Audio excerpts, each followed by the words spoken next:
Bun găsit la emisiunea Știință și Cunoaștere. Am ajuns la cel de-al treilea și ultimul episod al acestei miniserii de interviuri cu fostul consilier al Papei Ioan Paul al II-lea, teologul Miceal Ledwith, folosindu-mă de avantajele tehnologiei de internet. Vă spuneam data trecută faptul că Miceal Ledwith a studiat teologia la modul practic, urmărind să descopere de ce, după peste 2000 de ani de creștinism și alte religii, oamenii au trăit rareori o cunoaștere de sine sub forma unor experiențe mistice. Ledwith a ajuns la aceste idei în urma eforturilor de a afla motivul pentru care Biblia și epistolele au multe lipsuri. Ledwith precizează că și-a dedicat viața căutând răspunsurile la marile întrebări existențiale. Cine suntem? De unde venim? Încotro ne îndreptăm? Spre surprinderea sa a observat că răspunsurile oferite de marile religii sunt dezamăgitoare, sentimentale și lipsite de conținut, sau, cum spunea filozoful francez Maurice Blondel, nu e o problemă de intelect, ci de gust. Nu numai teologii și adepții religiei se lovesc de aceste aspecte metafizice, ci și unii oameni de știință, care se simt poate prea singuri și descurajați în fața unui univers rece și impersonal. Dar imaginea acestora despre o eventuală realitate de ordin superior este foarte diferită de cea a bisericii și a religiilor tradiționale, aflându-se adesea în contradicție flagrantă cu dogmele oficiale. Ledwith a devenit preocupat atât de interpretările științifice ale acestei realități de ordin superior, cât și de cele mistice din afara bisericii, întâlnindu-se în căutările sale cu învățăturile lui Ramta, alias G.Z. Knight, care a suscitat interesul multor oameni cu pregătiri diferite. Ca și multe alte școli spirituale, școala chintesențială a minții a lui Ramta îndeplinește toate caracteristicile unei secte, dar cu diferența că unele dintre ideile și textele recepționate de G.Z. Knight într-o stare modificată a conștiinței oferă anumite explicații neliniștilor noastre metafizice. Aceste neliniști și întrebări se nasc în mod firesc în corpul și mintea noastră. Ele caută în permanență răspunsuri, ele caută semnificațiile din viața noastră, dar nimeni nu poate oferi răspunsurile sau direcțiile pe care să mergem. Miceal Ledwith afirmă faptul că unele din marile religii au prezentat speranța și destinul uman într-o manieră atât de copilărească, insultătoare și sentimentală, încât mulți gânditori raționaliști au renunțat la orice speranță legată de divinitate din viața lor. Cu cel puțin un an înainte de a afla despre povestea și preocupările domnului Ledwith, am luat legătura cu profesorul și cercetătorul Adrian Pătruț, ale cărui preocupări diverse includ nu doar chimia și parapsihologia, ci în primul rând biologia, psihologia și religia, iar cartea sa, Știință, chimie, nanoclusteri, apărută în tiraj limitat în anul 2007 la editura Casa Cărții de Științe, evidențiază problematica complexă și delicată a științei versus religie. Cu ocazia unei întâlniri recente am înregistrat următoarea declarație a profesorului Adrian Pătruț.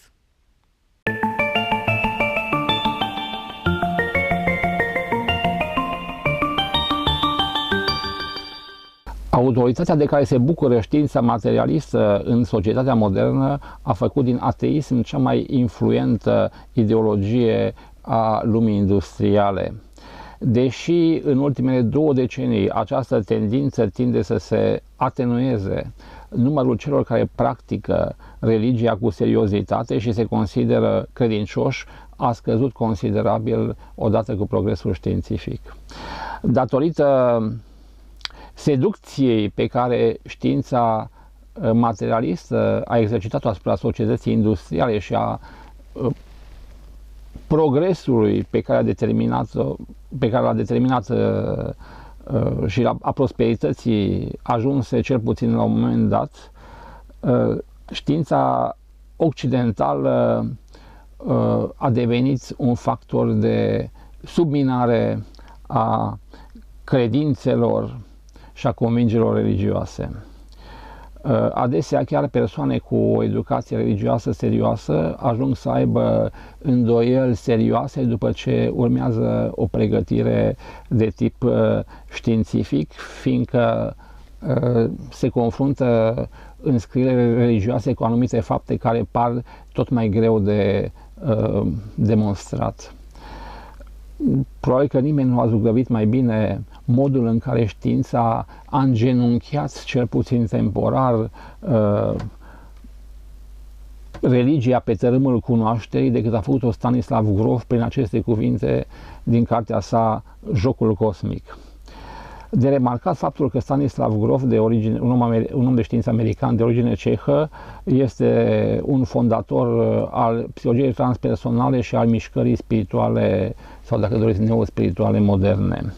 El este unul dintre cei care cer cu insistență înlocuirea sau eventual amendarea modelului științific materialist oficial de astăzi cu un model care să admită și anumite aserțiuni ale filozofiei perene. Filozofia perenă este un termen introdus de către Leibniz și dezvoltat de către Aldous Huxley pentru a descrie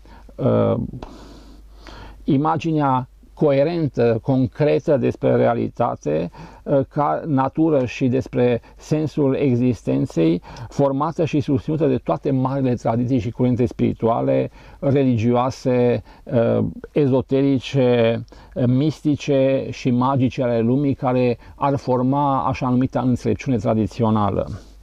Astfel, toate societățile și grupurile preindustriale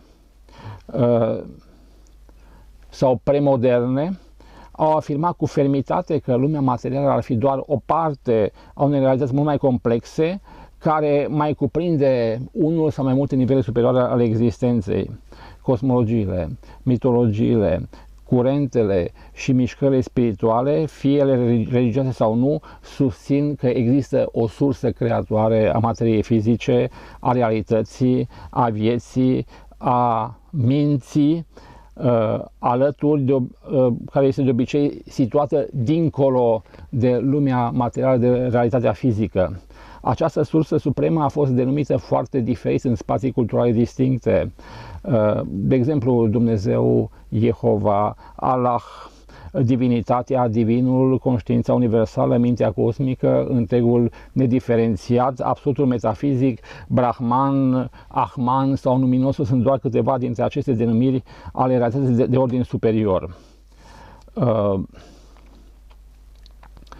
Sursa creatoare considerată inteligentă a reprezenta un reper absolut situat undeva dincolo de spațiu și dincolo de timp, într-un eternal now, într-un veșnic prezent care este distinct de realitatea fizică, cea care este here and now, aici și acum.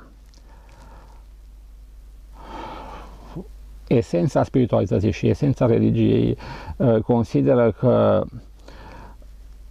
în fiecare ființă umană sălășluiește un ceva, hai să spunem cu ce mic, care este denumit în mod diferit suflet, spirit, jiva, atman cu a mic, conștiință, dacă doriți, minte, un ceva nepieritor care este o parte, o exprimare a acelui ceva cu ce mare care este absolutul suprem. Fie acesta considerat divin sau nu. În această accepțiune, viața fizică este doar intervalul de timp în care acest principiu etern, nepieritor, este încorsetat temporar în personalitate, spațiu și timp. Moartea fizică sau moartea biologică este considerată în acest model doar o eliberare a ființei din această triplă încorsetare și nici de cum, așa cum consideră știința, o înfrângere finală a omului cu un sfârșit inexorabil. În teoriile spirituale, eliberarea din tripla încătușoare, reprezentată de moartea fizică, îi permite principiul nepieritor să-și continue nestingerit evoluția în planurile superioare ale existenței. Știința experimentală cantitativă s-a dezvoltat treptat și totodată accelerat, urmând în bună măsură o agendă proprie. Principalul obiectiv al științei, cel declarat de Max Weber, a fost dezvrăjirea lumii pentru a descifra, înțelege și explica în termenii paradigmei științifice tainele creației. Situația a luat însă o întorsătură complet neașteptată. Deși inițial știința, hai să spunem, avea elemente religioase. Primii oameni de știință au fost profund credincioși. S-a întâmplat un lucru ciudat. Urmând propria sa metodologie de tip empiric, analitic, inductiv, știința a ajuns să dezvăluiască lumea atât de bine încât treptat l-a ignorat, l-a uitat și l-a ucis pe Dumnezeu, așa cum spunea Nietzsche. Pas cu pas, știința a devenit paradigma oficială și ea impune viziunea asupra lumii care este general acceptată, acea imago mundi. Potrivit modelului științific, unica realitate obiectivă, singura care există cu adevărat, ar fi realitatea fizică, iar întreaga existență s-ar reduce la istoria și la evoluția universului material. Viața, mintea și inteligența sunt considerate doar rezultate oarecare târzii ale evoluției materiei după miliarde de ani de existență. Știința a redus locul, rolul și importanța omului în univers, omul care era considerat de către spiritualitate și de către religie o culme a creației, a ajuns să aibă un rol complet marginal în modelul științific. Modelul științific a devenit autoconsistent și necontradictoriu, neagă existența oricărei realități de ordin superior, deci și a divinității. Știința afirmă răspicat că nu există și nu este nevoie de niciun creator, că nu există niciun principiu nepieritor, fie el suflet sau altceva, iar viața fizică este singura reală, ea fiind curmată de moarte, care e sinonimă cu sfârșitul definitiv. Știința prezintă adesea o viziune, poate exagerat, o viziune psihiatrică asupra spiritualității și religiei, considerând că experiențele și revelațiile, experiențele spirituale și revelațiile care se află la baza acestora sunt doar rezultatul unor halucinații mentale sau a unor boli psihice. Mari vizionari din istoria misticii, cum este Sfânta Tereza de Avila, celebra mistică catolică, ale cărei stări extatice vizionare aveau o încărcătură dramatică, este considerată o psihopată isterică. Moise este un biet epileptic, iar Buddha ar fi suferit de psihoză severă și așa mai departe. Potrivit științei, niciuna dintre societățile sau grupurile preindustriale nu a înțeles suficient și nu a cunoscut satisfăcător lumea. Singura care poate oferi o astfel de cunoaștere cât de cât apropiată de realitate fiind cunoașterea de tip științific. Prin această afirmație, știința desfințează practic legitimitatea, necesitatea și sensul tuturor marilor doctrine spirituale, marilor curente spirituale și marilor religii ale omenirii. Societatea actuală, care este una post-industrială și informațională, nu acordă însă o importanță deosebită omului de știință. Ea are la bază false valori, valori contradictorii, este o societate de consum, pe primul plan este pus banul și nu este pusă cunoașterea. Pentru a parafraza pe celebrul judecător Cofinal, cel care i-a spus lui Lavoisier, înainte de atunci când a pronunțat sentința de ghilotinare, că la société n'a pas besoin de savants, societatea nu are nevoie de savanți, poate să fie parafrazată astfel: societatea de azi nu are nevoie de oameni de știință, dar are nevoie de realizările lor.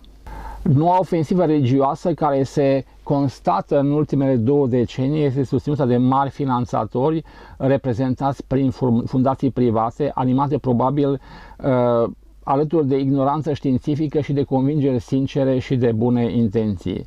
Pe lângă acestea apar anumite voci, mai din cadrul societății civile sau cum este de exemplu Bruce Lipton, care cer recunoașterea unor componente diferite, speciale, bioinformaționale ale ființei umane. Aceste voci sunt însă astăzi încă prea firave pentru a îndrepta eforturile societății spre aceste modalități de cunoaștere, îndeosebi într-o societate în care finanțarea cercetării este tot mai dificilă și îndeosebi a temelor care pun în discuție revizuirea unor aspecte fundamentale. În continuare vom difuza cel de-al treilea interviu cu Miceal Ledwith, în care domnia sa ne va vorbi despre mentalitatea modernă a universului în formă de hamburger, originile religiei, calendarul maiaș și așa numita Apocalipsă după Ioan, care, în opinia domniei sale, ar fi un manual de dezvoltare personală.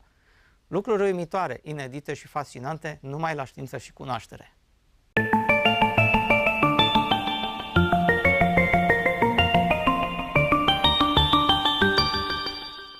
It is obvious that the actual multiple crises of the world, from which only the economic and political components can be observed at the time, is based on building systems on false concepts. Can the hamburger universe mentality explain this situation or the mistakes that have been made in time? I think that's an excellent question, and obviously it goes far deeper than any superficial approach. I think what you have put your finger on is the basic problem of living in the world in our times, and that is that we have been fed. And I'm not saying it was done with malintent. I'm saying it was most likely done with all good intentions. But we have been fed a whole system of fundamental beliefs that are basically out of sync totally with what we know about the facts of how the universe operates and how the human being operates. And unfortunately, you know, most of the input that we have about matters of ultimate concern, like where did I come from, what should I do while I'm here, where am I going, what may I expect after death, and of course the great question, which none of the three great Western religions, Judaism, Christianity, and Islam, have anything at all to say. However bizarre their beliefs about what follows life may be, they have not a word to say about what precedes birth. But anyway, I'm sure as we progress in this program, we will be able to examine some of these. But my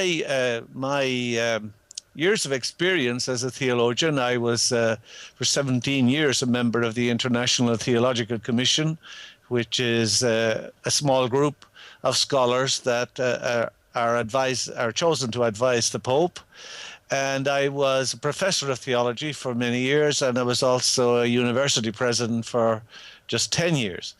But in all of that experience, I began to realize that most of our fundamental beliefs about reality need to be radically redefined. And unfortunately, you know, as I pointed out in some of my DVD series, especially in the one on Jesus, I think we really have got the wrong handle entirely on what Jesus was about.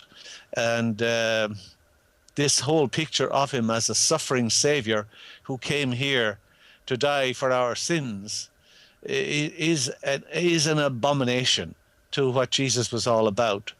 And the unfortunate thing is that people have become so addicted to this vision of Jesus that they are unwilling or unable, or a combination of both, to see anything beyond that picture, which we've had for well nigh on 2,000 years. I think Jesus came for a much greater purpose than that, and I think that for all practical points of view, we've totally missed what that purpose was. And as a result, coming back directly to your question, our whole attitude to fundamental realities in the world, of which, as you rightly pointed out, only the business and economic crisis are the tip of the iceberg. But our whole culture and civilization is suffering from a grand malaise at the moment about fundamental matters. And I think that, I've been talking to some groups here in our own area in the Pacific Northwest of the United States over the last few months, maybe 8 to 10 hour sessions at a time. And basically, I'm doing that because I realize all of these crippling beliefs, this bizarre array of crippling emotions that we as a race circle through every day, that they're really now something that is no longer up here in the mind or in the realm of thought. They have actually filtered into our DNA. So that, something you may have abandoned long ago, supposing, say, you were a devoted member of a church and you decided to follow another path entirely, and then maybe 20 years later you come back to a wedding or a baptism or something of some dear family member, and you feel this pull, even though intellectually you've moved away from all these beliefs and convictions.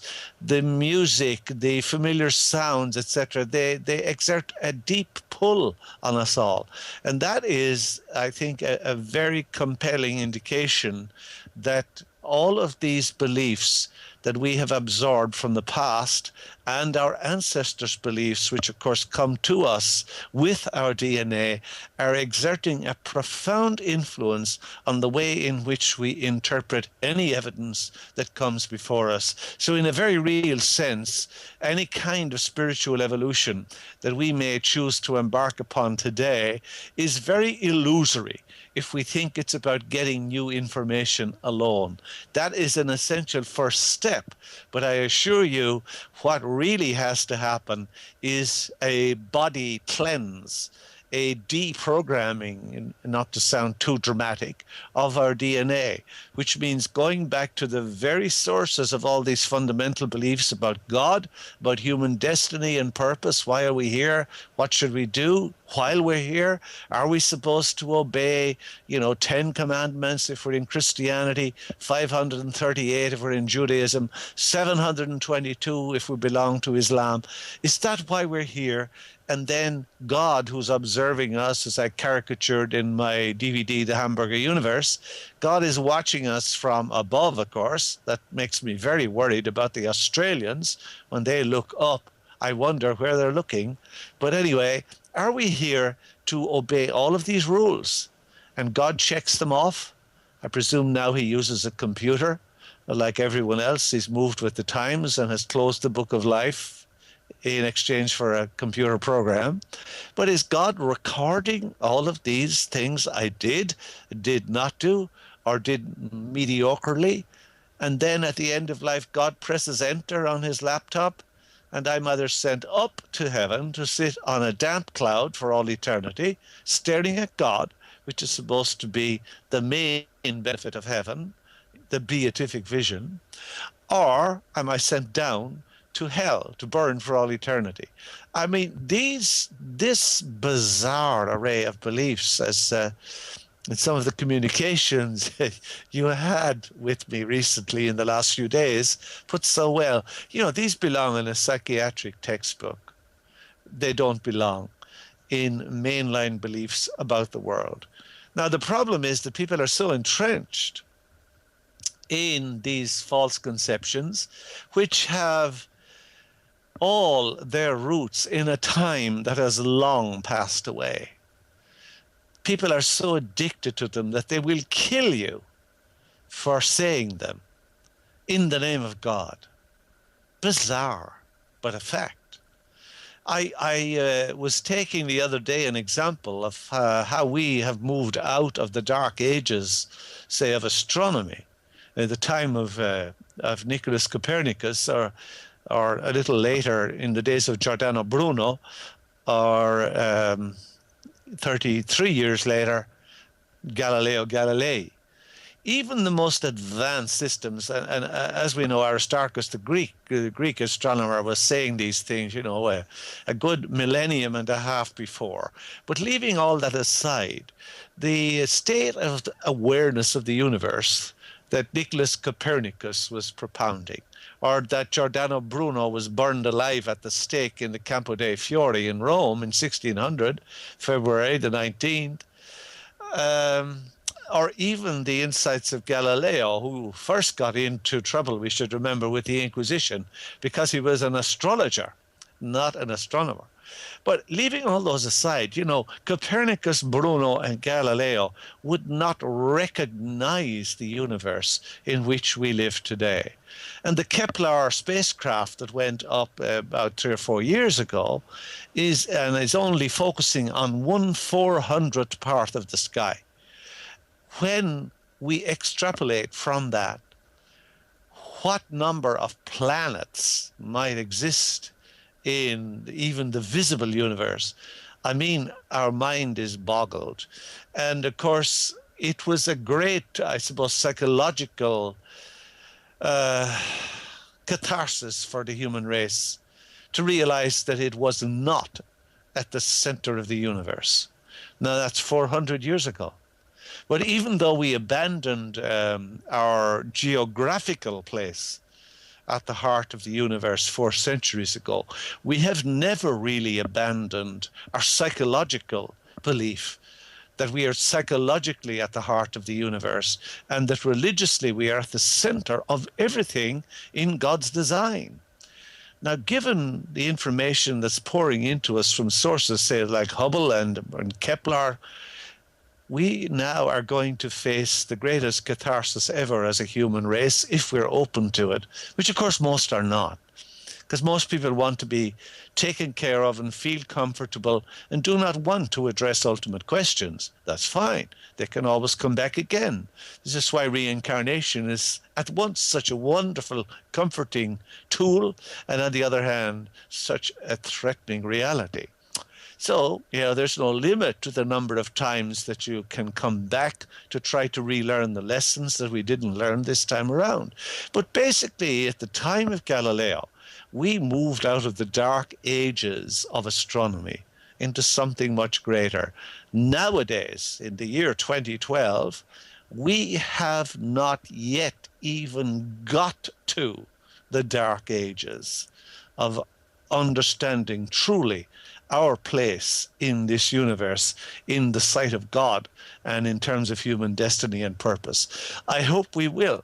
But when we do, the colossal letdown to realizing that we were not at the center of the geographical universe, that we have a very poor address, in fact, that we are living on the fringes of a moderate economy-sized galaxy, which in itself is in the boondocks of what we know of the universe.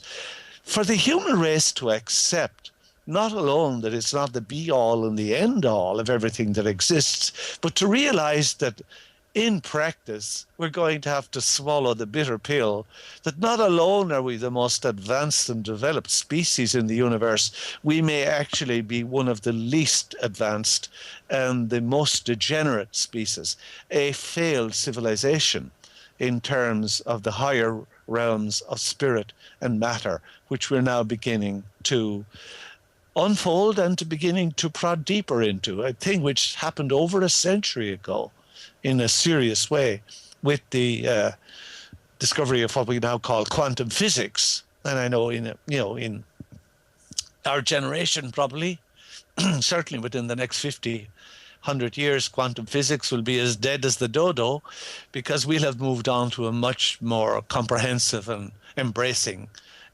frame of reference to interpret reality.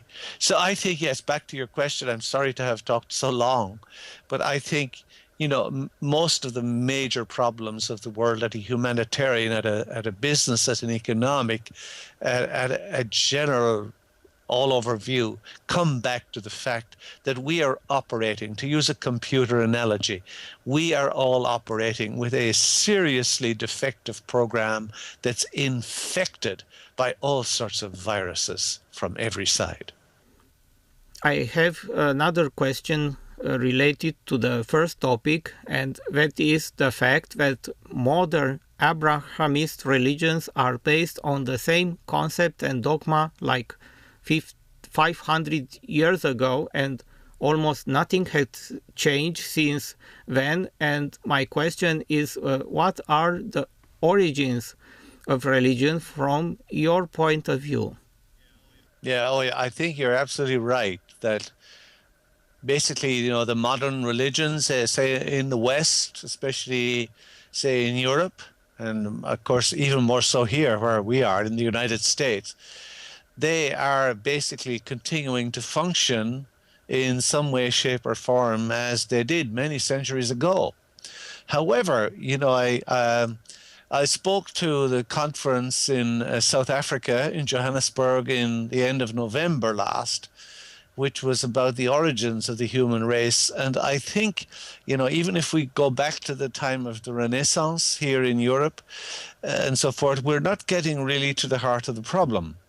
Because one of the main reasons why the message of Jesus was so distorted is that we never really understood the place of the religions and how they came forth.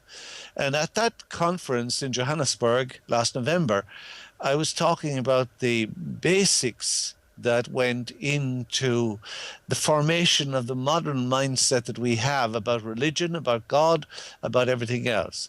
I think that is where the origins of all our beliefs, which I parodied in that analogy of the hamburger universe, started to come from.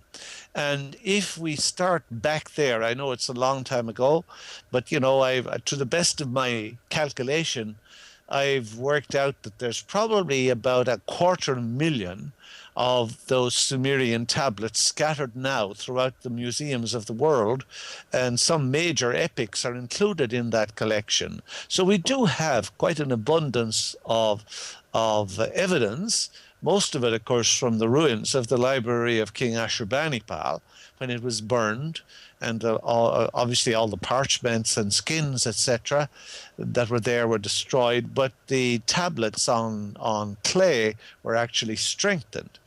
Of course, there's only basically the tip of the iceberg in existence yet when we think of the other material that still waits excavation there. And when I think of the things that are happening in Iraq today, for example, just across from Mosul in northern Iraq is the ancient city of Nineveh, where Ashurbanipal's library was. And even in the last 2 or 3 years, they've opened up priceless treasures in terms of archaeology. They've been exposed to the weather and have been destroyed. Anyway, that, of course, is another day's work. But basically, in answer to your precise question, I'm saying if we really want to understand the origins of religion, how it started to function, the kinds of roles in which it insinuated itself over the millennia, and in particular in the last 500 years, as you have said, I think we have to go back to the start and see where it all came from. And we have to ask ourselves if the views of reality and the views of the human person and the view of our destiny, our origin, our purpose, if it's legitimate to take that information from versions that are maybe 2,000 or 3,000 years old, instead of looking at what modern investigations have told us about the nature of reality, which give us an entirely different understanding of what spirit and matter really are. I use that old image of the hamburger universe because that's the way most people think today in our world. I'm here in the middle on the earth. When I want to pray to God, I look up to God. So there's a vault of the heavens above me where the saints, the angels, and God and our dear departed wait for us as we pass through spiritual immigration to the next life. And down below, there is the vault of the underworld where I'm sent to suffer for my sins. Now, as we so perceptively noted, these conceptions about a bewitched world, as has been well said, a bewitched world, these belong to a time whose era has long passed. Unfortunately, we think Everything can change except the fundamentals of religion.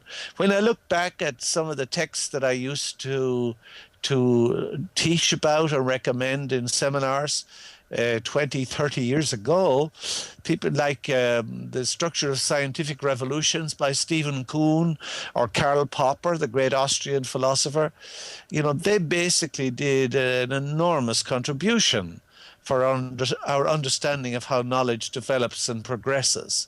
And to use Popper's terms, when we form a construct or a proposition about how reality might be, our basic duty is to try to destroy that concept by getting in new and fresh information. In other words, I put up this structure, this model of how I think reality should be, as Copernicus did, as Bruno did, as Galileo did. Then, as astronomy progresses, hopefully that model is going to be destroyed and replaced by a better one. Every single area of human knowledge worth the name, and of any science especially worth the name, functions on that principle if it's worthy of the name of science and you're not simply invested in protecting your research papers and your retirement fund. But any system of human knowledge that's interested in progressing and understanding functions by the methods described by Kuhn and by Popper. The only one sphere of knowledge that disallows that is belief in God and human destiny and purpose. In other words, theology. Now it says, no, we have all the answers, which is a pitiful admission to make today when we see how inadequate the answers really are when faced up with the harsh rock face of reality.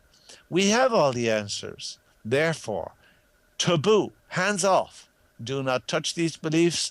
They're permanent, they're irreversible, they're irreformable.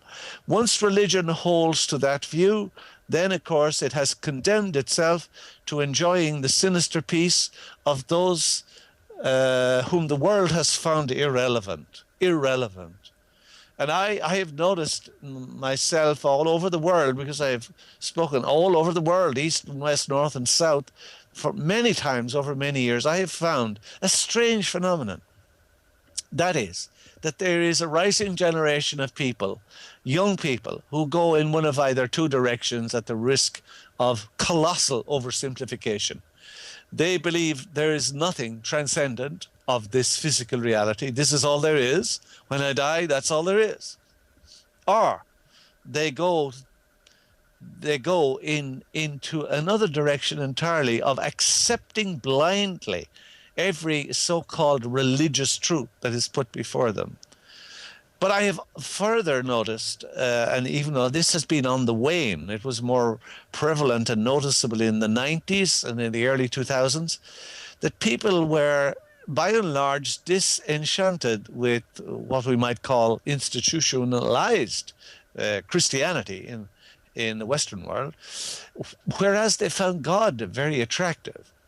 Now, I found this odd, that people would find God attractive, but the institutions that were supposed to be the instruments of God repulsive. And it wasn't because they were, hostile or aggressive or dismissive. They just seemed to find that the institutional religions had nothing to say to them anymore. It wasn't that they were antagonistic or hostile. It was just irrelevance. And that's why I say if the churches, for example, in the West, find they're enjoying a peace, let's hope it's not the sinister peace of those whom the world has found irrelevant, because that, of course, would be the death knell for them. But more important than the death knell for the churches is, what are the churches teaching to their flocks? Are they in fact teaching them something that will redound to their eternal benefit?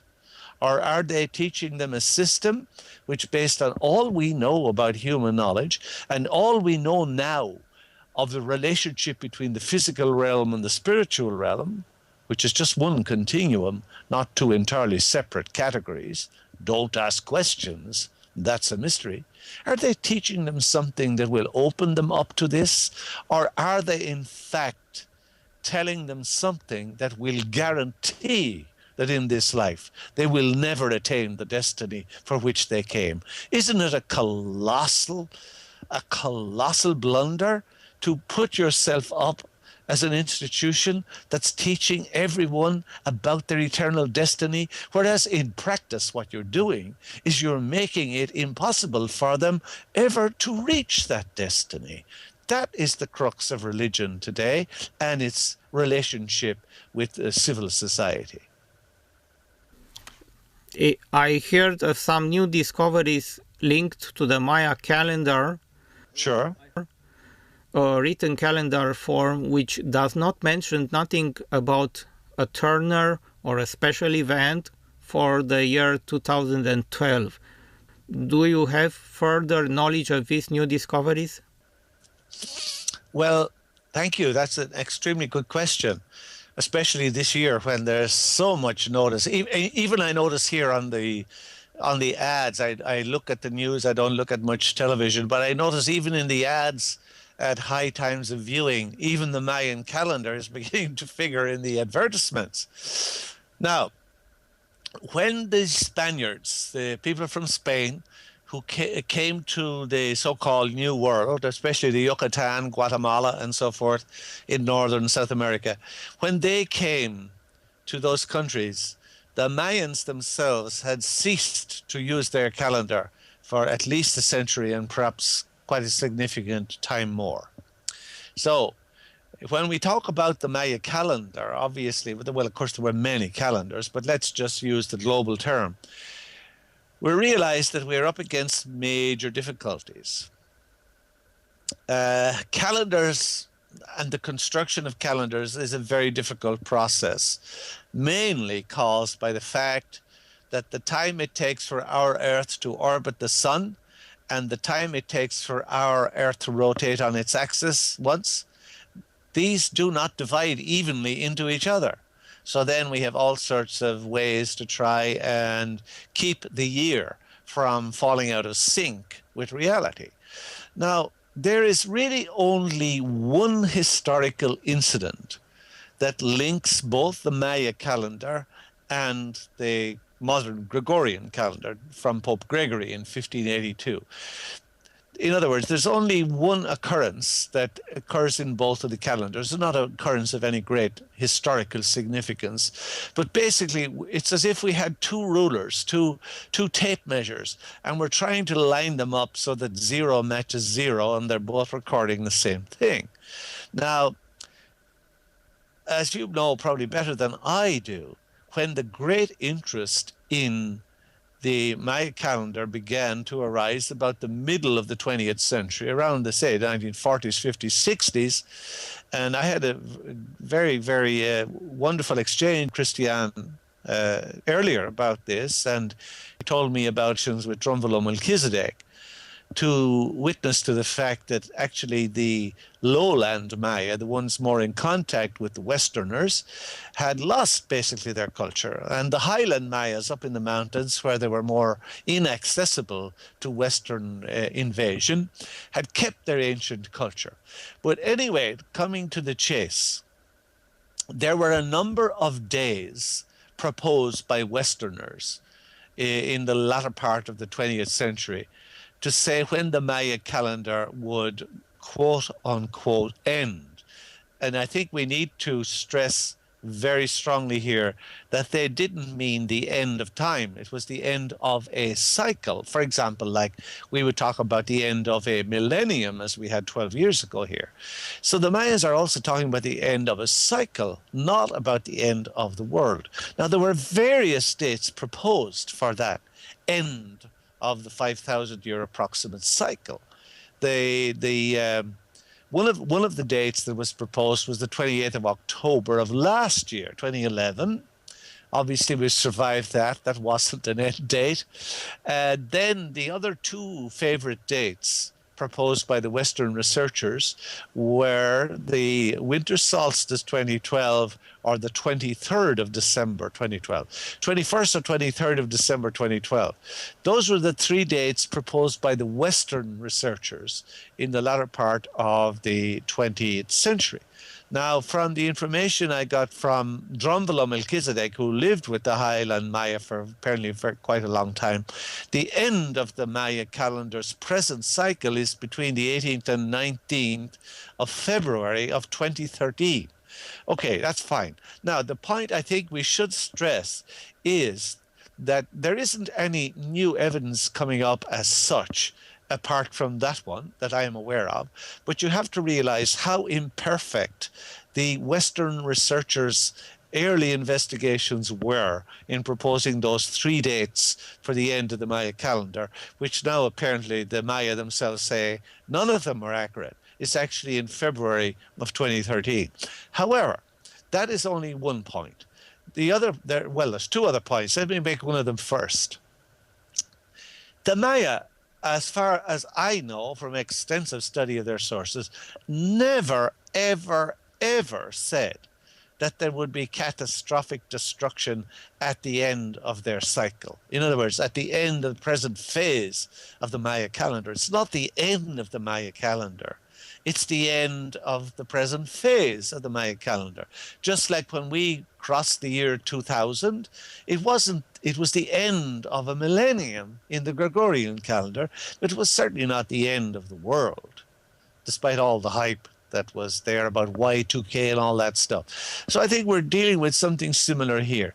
Now, given the state of affairs that exists in the world today, and anyone who has been studying the sun, and I went into this extensively 5 years ago in my DVD 2012/13 Alignment of Chaos. I mean, anyone who has been studying the movements of the sun over recent years, and I see no reason to change much, if anything, of what I did there 5 or 6 years ago, we are in very disturbed times in relationship with our local star here, the sun. And I don't know what is going to happen, but it seems to me that a lot of stuff is on the cards to happen. What I would like to stress is that this should not be tied to the so-called end of the Maya calendar, because it isn't the end of the calendar. It's the end of a phase, a period of the calendar. But the Maya themselves never said that there would be widespread destruction or the end of the world or the end of the world as we know it. They didn't ever say that, as far as I am aware.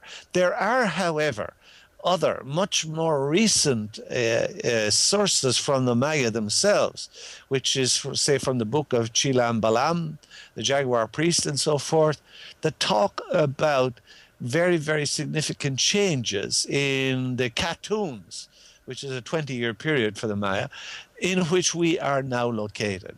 So the 2 Katuns before 2012, 13, wherever the date is fixed, are going to be signs leading up to great changes.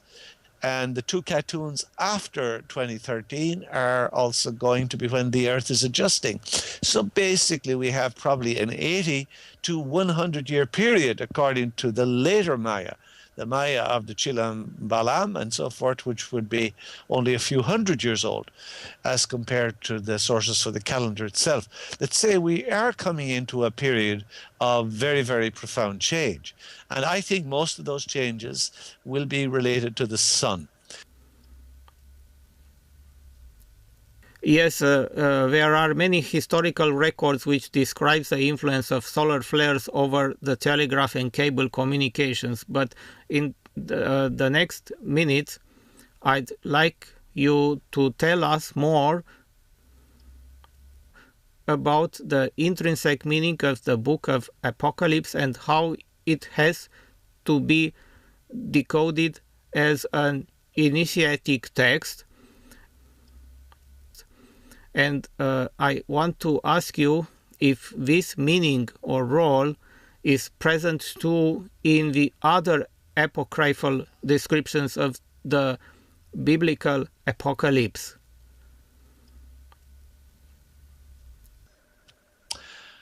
Well, thank you. Yes, I may say, though, if I may conclude for a brief moment before I move to that, that if a storm of even the magnitude of the Carrington event were to occur, we have to be prepared for catastrophic failure of our electrical grids, because I talked about these 5,000 major transformers here in the United States. Now, you just can't go somewhere and buy one of those transformers off the shelf. They need to be pre-ordered. They take months to make.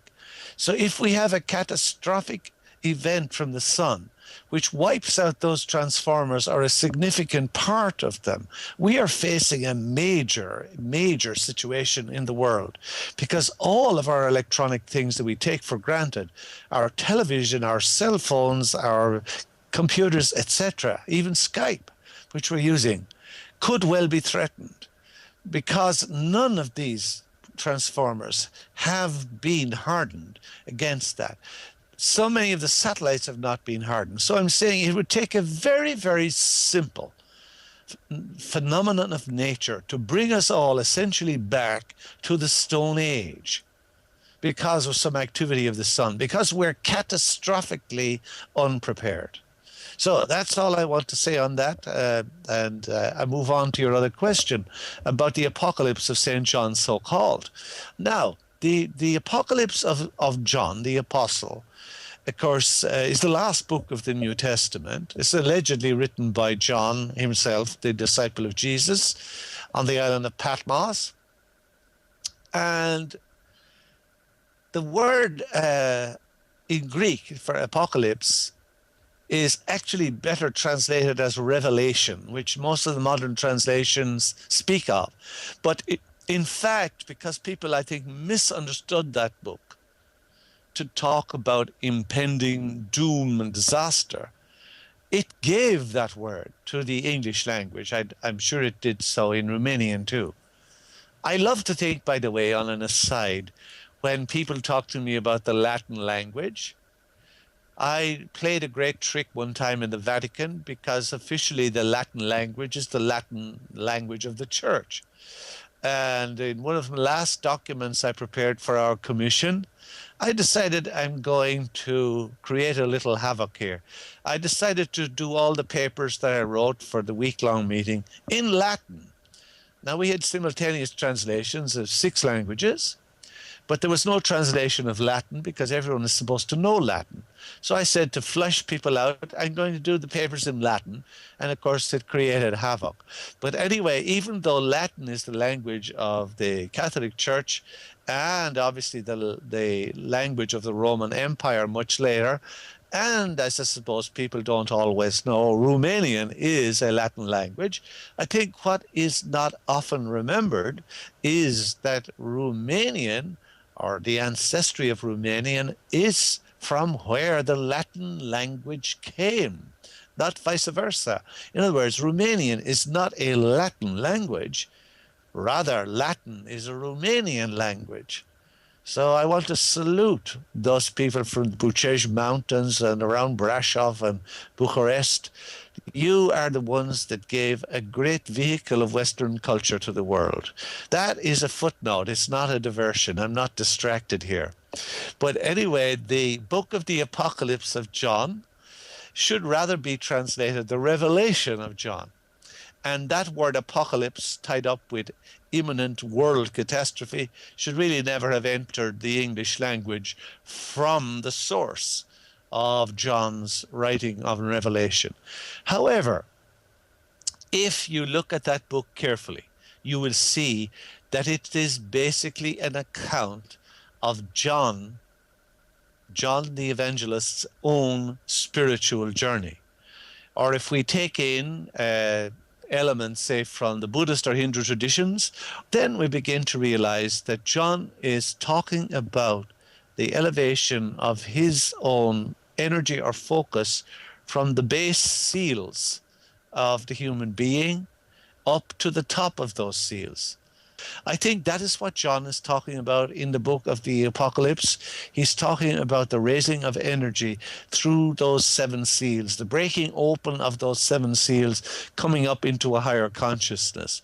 Now, if we have all come into existence from what science, say people like Erwin Laszlo and company would say today, if we have all come into existence from point zero, which is the word scientists are usually more comfortable with using as opposed to God, then we all exist, each of us, in those 7 planes right up to the source. So you and I are existing in all of these planes. When we die, we lose just the physical body, our medium, our modem of interaction with the first plane. The other 6 parts of us, quote unquote, are still intact. If we could access those other dimensions of you and me that already exist on those planes, then we are talking about what John the Evangelist was referring to in his book of Revelation. Then we can understand how physical healings of an extraordinary kind, for example, can occur, because we have to access the part of us that interrelates with the descent of creation into physical form and intercept it at an intermediate stage so that we can put new material in there, new information, new programs. If I'm crippled, I put a new program in there. If I understand a more enlightened version of reality than the hamburger universe, if I understand the reality is basically a 7-tiered structure, to put it in crude physical terms, because that's all we can do at this point, then we begin to understand that there really are, as I've pointed out endlessly, really no such things as miracles. There's only a shortage of information about how they occur. And when we do go there and realize that, then we can engender and create here in our physical realm things far, far more wonderful than that helpless little word miraculous could ever convey as an adjective. That, I think, is what John the Divine was talking about. You know, you can turn yourself on your head about trying to interpret the Apocalypse of John as an indicator of tough times on our immediate doorstep. I believe there are tough times on our immediate doorstep. I do not believe it has anything to do with the Apocalypse of John, and I don't believe it has anything to do with the end of this phase of the Maya calendar. I think it has everything to do with the sun.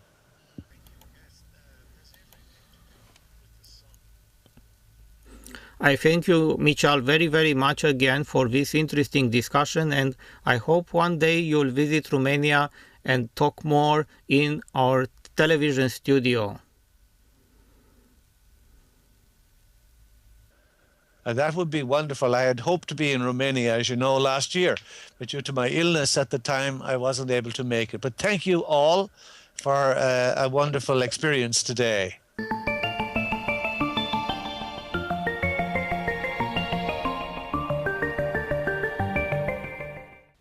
Ați vizionat a 3-a și ultima parte a acestei miniserii de 3 interviuri realizate pe internet în luna mai 2012 cu fostul consilier al Papei Ioan Paul al II-lea, teologul Miceal Ledwith.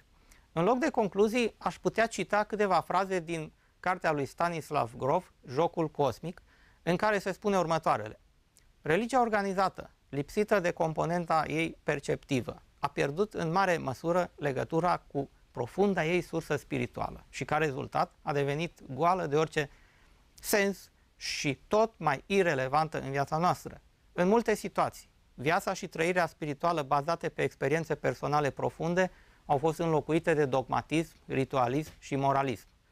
Cei mai beligeranți partizani ai religiei cotidiene insistă asupra credinței literale în versiunile ezoterice ale textelor spirituale care, pentru mintea modernă educată, par copilărești și flagrant de iraționale.